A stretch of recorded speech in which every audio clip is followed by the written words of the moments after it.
Good evening friends, welcome to our study channel smart study with R S. आज हम probability topic start करेंगे। जो हमारा graduation का पार्ट है, कुछ पार्ट हो किया जाएगा और कुछ +1 2 की जो प्रोबेबिलिटी आती है उससे रिलेटेड क्वेश्चन किए जाएंगे। तो पहला क्वेश्चन क्या दे रखा है। A family has 2 children, what is the probability that both the children are boys given that at least one of them is a boy. हमें पता है प्रोबेबिलिटी किसी चीज़ की निकालनी होती है तो हमारे पास क्या सूत्र होता है, मतलब जो हमारी फेवरेबल इवेंट है उसको किससे भाग करना होता है, टोटल जो भी हमारी इवेंट्स होती हैं उससे डिवाइड करना होता है। ठीक है, तो ये हो गया हमारा सूत्र फेवरेबल बाय में टोटल। अब हमें क्वेश्चन में क्या दे रखा है, probability that both the children are boys. अब हमारे पास एक फैमिली है और उसमें 2 बच्चे हैं, तो क्या क्या पॉसिबिलिटी हो सकती है, या तो दोनों बॉय हों या फिर दोनों गर्ल हों, या फिर बड़ा पहली लड़की और दूसरा बॉय बॉय हो, और या फिर पहला लड़का और फिर दूसरी लड़की हो। लेकिन उसने कंडीशन में क्या बोला है कि both the children are boy, दोनों चिल्ड्रन क्या है, बॉय, और उसमें से at least one of them boy होना चाहिए। तो टोटल केसेस कौन कौन से बनेंगे, या तो दोनों लड़के हैं, या फिर एक लड़का एक लड़की है, या फिर बड़ा लड़का और छोटी लड़की है। तो ये 3 तो टोटल केसेस हो गए। और उसमें से फेवरेबल में हमारा क्या जा रहा है कि both the children are boys, मतलब कि बी हमारा वाला क्या है, फेवरेबल में जा रहा है। तो हमारी प्रोबेबिलिटी क्या हो जाएगी, 1/3 हो जाएगी। इस केस को क्यों निगलेक्ट किया, क्योंकि उसने कंडीशन में क्या बोल रखा है कि बोथ उनमें से कम एक तो लड़का होना चाहिए। होप सो आपको क्वेश्चन समझ आ गया होगा। अगले पार्ट पे चलते हैं। अगला क्वेश्चन क्या है, 10 card number 1 to 10 are placed in a box mixed up thoroughly and then one card is drawn. If it is known that the number on the drawn card is more than 3, what is the probability that it is an even number? सबसे पहली condition में क्या बोल दिया है कि number on the drawn card is more than 3। जो हमारे केसेस बनेंगे कि नंबर कार्ड के ऊपर क्या होने चाहिए, 10 कार्ड तो हैं, 1 2 3 4 5 6 7 ऐसे करके हमारे पास टोटल 10 कार्ड दे रखे हैं। लेकिन उस हमारी कंडीशन में क्या बोल दिया कि नंबर उनके ऊपर क्या होना चाहिए, मोर देन 3 वाले अपन ने लेने हैं। जो हमारे टोटल बनेंगे ना, सिर्फ मोर देन 3 वाले लेने हैं। तो वो favourable cases, sorry, total cases क्या बनेंगे, 4 5 6 7 8 9 10 बन गए। मतलब कि टोटल केस कितने बन गए, 7 बन गए। अब हमें प्रोबेबिलिटी किसकी निकालनी है, probability that it is an even number. जो हमारे टोटल नंबर हैं उनमें से भी हमने क्या निकालना है कि जो इवन नंबर हैं, जैसे कि 4 6 8 10, उनकी हमें प्रोबेबिलिटी निकालनी है। तो ये नंबर कितने हुए, 4 हुए। हमारे पास टोटल नंबर कितने थे, 7। तो प्रोबेबिलिटी क्या हो जाएगी, 4/7। अगला क्वेश्चन दे रखा है, in a school there are 1000 student out of which 430 are girls. It is known that out of 430 10% of the girls study in class +2। What is the probability that a student chosen randomly studies in class +2 given that chosen student is a girl. हमें क्या find करना है कि chosen student क्या है, girl है। तो अब देखते हैं हमारे पास क्या क्या चीज़ें दे रखी हैं। हमारे पास लड़कियां कितनी दे रखी हैं, 430 दे रखी हैं। और बॉयज़ कितने बच गए हमारे पास, 570 बच गए। बॉयज़ कितने बच गए, 570 बच गए। एक मिनट, लड़कियां कितनी है, 430, बॉयज़ कितने हो गए, 570। अब हमारे पास कंडीशन क्या दे रखी है, it is known that out of 430 10% of the girls study in class +2। 430 का 10% अगर हम निकालें तो कितना बनेगा, 430 का 10% निकालते हैं तो वो कितना बन जाता है, 43 बन जाता है। उसी की हमें प्रोबेबिलिटी निकालनी है कि वो चूजन स्टूडेंट +2 में है ना, तो वो क्या है, गर्ल है। तो 43/430 हो जाएगा, तो 1/10 क्या आ जाएगी, हमारी प्रोबेबिलिटी आ जाएगी। अगला क्वेश्चन क्या दे रखा है, mother father and son line up random for a family picture. तो फर्स्ट केस क्या है, son on one end. Second case क्या दे रखा है, फादर इन मिडल। दो कंडीशन दे रखे हैं कि या तो सन हमारा क्या है, एक एंड पे है, और फादर क्या है, मिडल में है। तो दो कंडीशन क्या क्या बनेंगी, सन फादर मदर, ये वाली कंडीशन बन सकती है, या फिर मदर फादर और सन, ये वाली कंडीशन बन सकती है।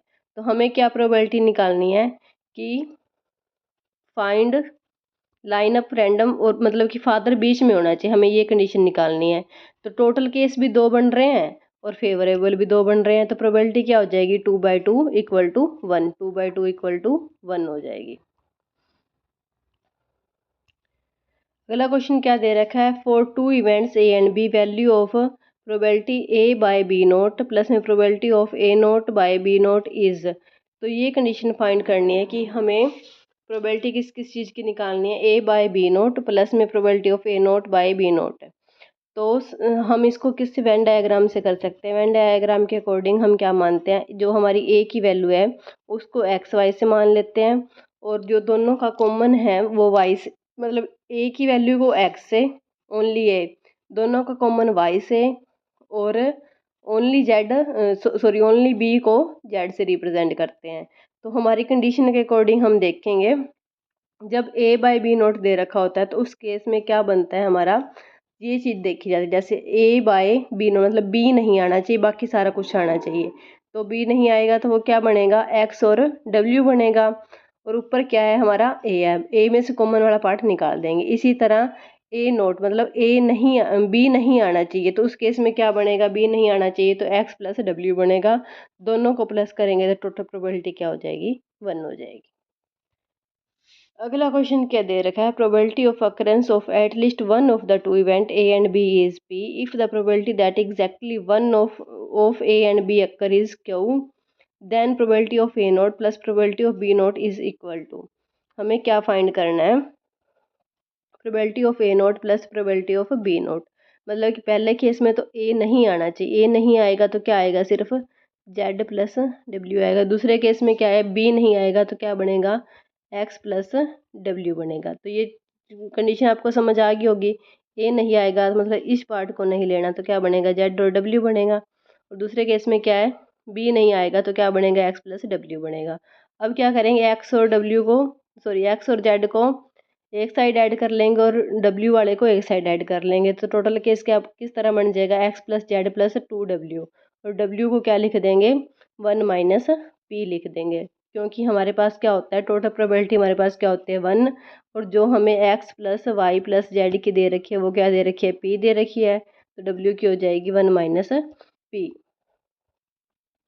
अगला क्वेश्चन दे रखा है, if A and B are two events of random experiment such that probability of A union B equal to 4/5, probability of A not union B not equal to 7/10 and probability of B equal to 2/5, then probability of A की probability हमें find करनी है। क्या बनेगा हमें पता है, क्या दे रखा हमें, इसी को इसको वेन डायग्राम से ही करेंगे। जैसे एक्स वाई जेड, और ये बार वाला क्या होता है हमारा, ये डब्ल्यू होता है।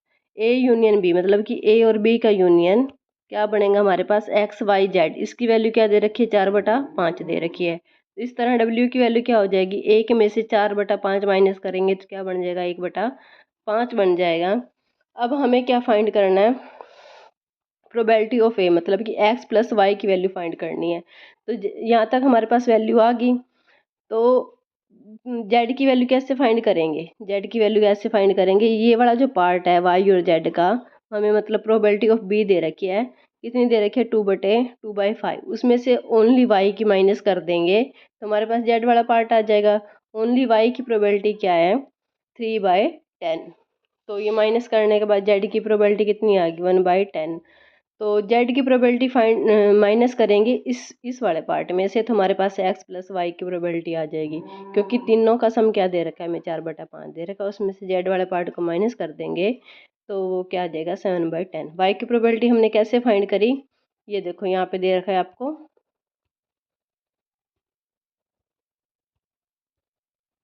X plus Z plus W की वैल्यू तो दे रखी है 7/10। यहाँ से y की वैल्यू निकालेंगे 1 माइनस 7/10, मतलब कि y की वैल्यू क्या हो जाएगी, 3/10 हो जाएगी। If event A and B are such that probability of A equal to 1/4, probability of A equal to 1/4, or probability of A by B equal to 1/2, and probability of B by A equal to 2/3, then probability of B equal to। तो इसको आप सीधा trick से भी कर सकते हैं।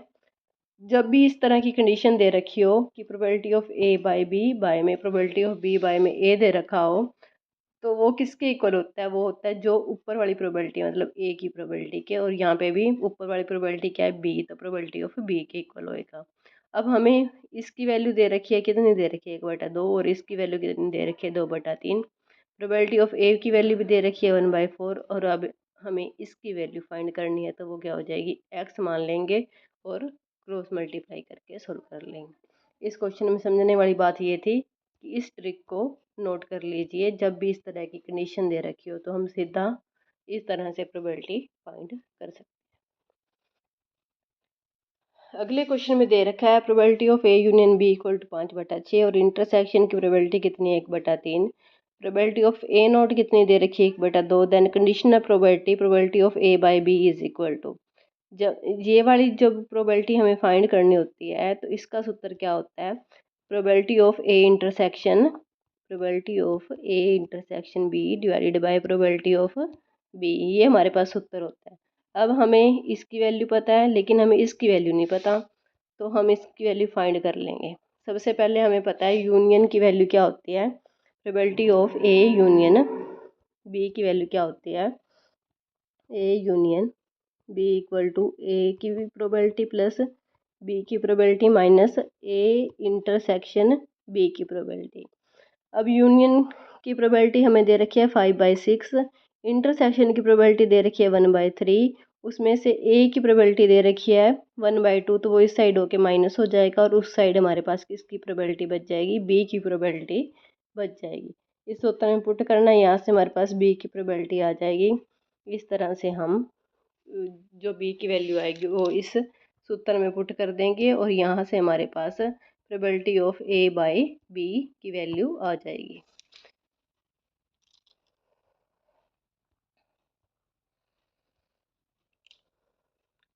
अगला क्वेश्चन दे रखा है result of student of a college revealed the following facts: 25% of student failed in math, 15% failed in chemistry और 10% failed in both. If a student is selected at random, probability that he has failed in math given that he failed in chemistry। सबसे पहली condition क्या दे रखी है कि हमें उस चीज़ की प्रोबेबिलिटी निकालनी है कि जब वो किस में फेल हो? केमिस्ट्री में फेल हो। इसको सबसे पहले वेन डायग्राम से रिप्रेजेंट करेंगे। जो एम वाले को लिख लेते हैं इस साइड और केमिस्ट्री वालों को लिख लेते हैं दूसरे सर्कल के अंदर। अब हमारे पास मैथ में फेल जो बच्चे हुए हैं वो कितने हैं? 25% है, और जो 15% किस में फेल हुए हैं? केमिस्ट्री के अंदर फेल हुए हैं। तो हम दोनों का इंटरसेक्शन ले लेते हैं, 10% फेल्ड इन बोथ, 10% दोनों में फेल हो गए, तो ओनली मैथ में कितने बच गए हमारे पास? 15% बच गए। कितने बच गए? 15% बच गए। और इसी तरह ओनली केमिस्ट्री में कितने बच जाएंगे?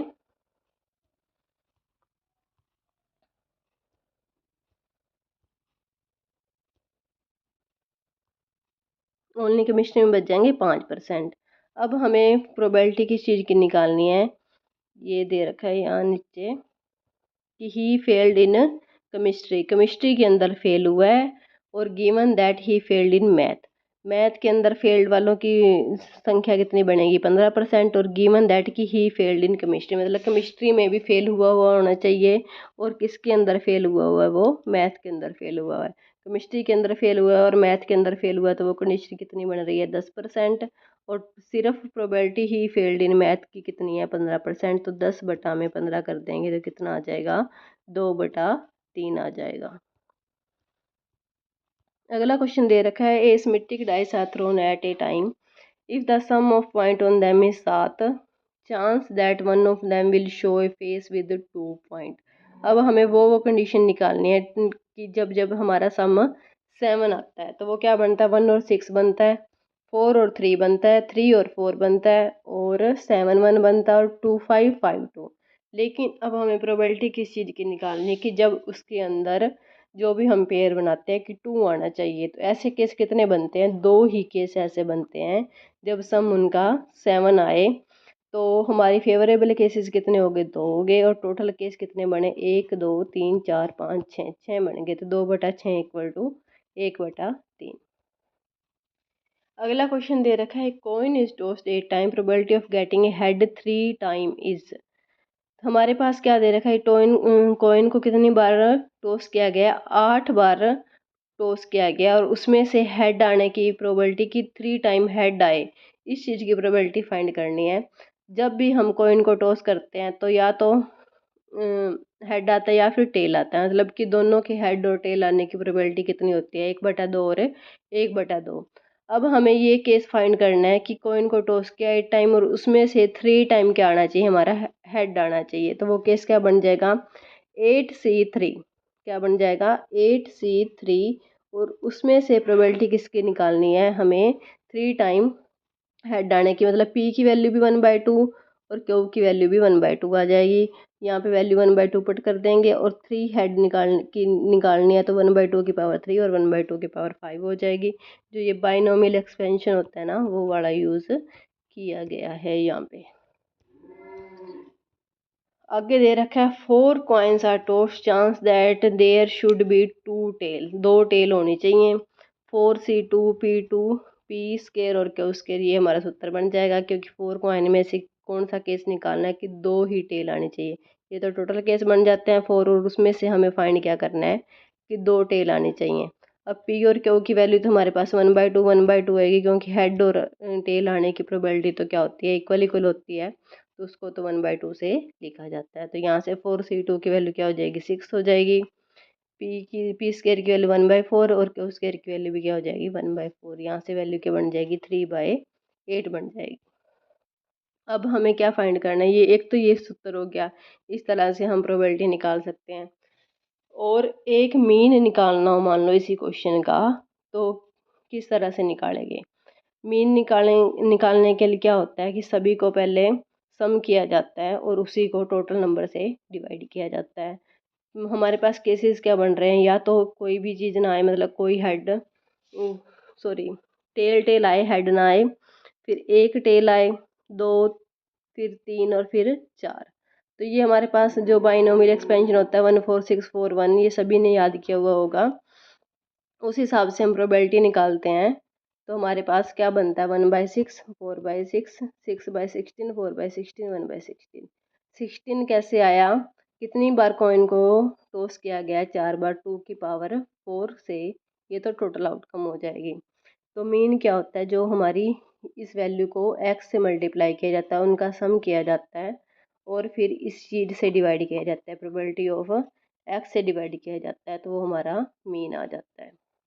इस तरह से भी मीन निकाल सकते हैं और इस तरह से भी निकाल सकते हैं। मीन का एक फार्मूला क्या होता है, एनपी। लॉन्ग मेथड तो ये है, शॉर्ट मेथड पे जाना है तो हमारे पास क्या बनेगा, सिंपल लिखेंगे हम एन पी। एन की वैल्यू कितनी दे रखी है हमारे पास, 4 दे रखी है। पी की वैल्यू मतलब दोनों इक्वल इक्वल आने के चांस है, तो 1/2 लिख देंगे, तो यहाँ से हमारी वैल्यू क्या आ जाएगी 2, यही हमारा मीन है। एक coin is toss 3 time, expected value of number of head, क्या क्या हो सकती हैं एक्सपेक्टेड वैल्यू। जब 3 टाइम टॉस किया गया है तो हमें पता है या तो 0 फिर 1 2 3, ये तो हमारे अलग अलग केसेस हो गए। तो 3 टाइम केसेस में टोटल केस कितने बनेंगे, 2 की पावर 3 मतलब कि 8 बनेंगे, और इसकी अलग अलग प्रोबेबिलिटी निकालेंगे। 0 आने की प्रोबेबिलिटी 1 है, 1/8 बन जाएगी। 1 आने की प्रोबेबिलिटी बनेगी 3 टाइम, 3/8 बन जाएगी। 2 वाले की 3 बनेगी और फिर 3 वाले की 1 बनेगी। आप इसको ऐसे याद कर सकते हो, 11 की जितनी पावर करते जाएंगे वही हमारा बाइनोमियल के हिसाब से प्रोबेबिलिटी बनती जाती है। अगर 2 बार हेड को टॉस करेंगे तो क्या बनेंगी 1/1, और 11 की पावर 3 करेंगे तो क्या बन जाएगी 1331। मतलब कि एक बार 0 बार करेंगे तो 1, एक बार करेंगे तो 3, 2 बार करेंगे तो 3, और 3 बार करेंगे तो 1 बन जाएगी। इस तरह से प्रोबेबिलिटी निकालने का ये सूत्र है। 11 की पावर 4 करेंगे तो क्या बनेगा 14641। उस हिसाब से हम प्रोबेबिलिटी निकाल लेंगे 14641, जो हमने लास्ट क्वेश्चन में किया था। जब 4 बार किया जाता है मतलब कि 0 चीज़ आएगी, फिर 1 आएगी, फिर 2, फिर 3, 4। ये हेड भी हो सकते हैं और टेल भी हो सकते हैं, दोनों ही पॉसिबिलिटी बनती हैं। और इसमें एक्सेप्टेड वैल्यू निकालनी है तो वो एक तरह से मीन ही निकालना होता है। वो कैसे निकालेंगे, जो भी हमारी एवरेज है, मतलब ऊपर से एक छोड़ दिया, नीचे से एक छोड़ दिया। अगर ओड केस बनता तो फिर तो मिडिल वाला नंबर ही आ जाता, उसको 2 से डिवाइड कर देते। लेकिन ये हमारा क्या है, इवन केस है तो इसमें जो बीच के दो हैं दोनों को ऐड करेंगे और 2 से डिवाइड कर देंगे, ये हमारी एक्सपेक्टेड वैल्यू आ जाएगी। एक इम्पोर्टेंट लाइन क्या दे रखी है, Poisson distribution is limiting form of binomial distribution. जो हमारा पॉइसन डिस्ट्रीब्यूशन है वो किसका लिमिटिंग फॉर्म है, बाइनोमियल डिस्ट्रीब्यूशन की। ये सीधा पेपर में क्वेश्चन आया हुआ है। उसके बाद आ जाता है पॉइसन डिस्ट्रीब्यूशन, ये हमारा बीएससी का टॉपिक है पॉइसन डिस्ट्रीब्यूशन। इसका फॉर्मूला क्या होता है, इसको ध्यान से देखिए, ई की पावर माइनस लेमडा, लेमडा की power R divided by R factorial. इसको क्वेश्चन से समझते हैं। पॉइसन डिस्ट्रीब्यूशन क्या क्या दे रखा है, probability of X equal to 1 equal to probability of X equal to 2। तो हमें फाइंड किसकी करनी है, probability of X equal to 5। जो एक्स इक्वल टू 1 होता है ना, मतलब जो भी चीज़ दी होती है उसको तो क्या लिखते हैं, आर लिखते हैं। क्या लिखते हैं, आर लिखते हैं। ये हमारी वैल्यू होगी आर की। और इस चीज़ में हमें लैम्डा की वैल्यू दी हुई नहीं है। अगर लैम्डा की वैल्यू दी होती तो वो कुछ अलग से हमें मेंशन करके दी होती।